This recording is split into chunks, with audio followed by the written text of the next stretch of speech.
Klausies, baigi gribējās tev parādīt vienu Škodiņu, baigi labā.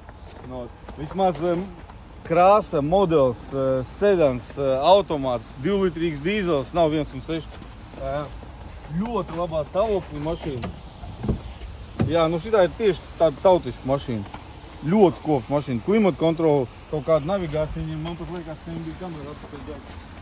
Ne, jau kameras nav, bet parkošanas sensors gan viņiem ir. Nav šim grūti būs kaut kur ieskriet.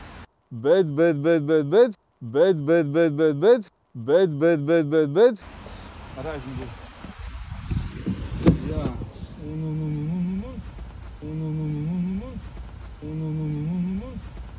Kaut kāda lediņa viņam arī bija. Nu, īstenībā baigi foršā mašīna. 300 000 arī noskries, oriģināls. Un viss servis grāmatas un apkops veiks pie dealeri. Man liekas, ka viņi arī Latvijā bija jauna pirma.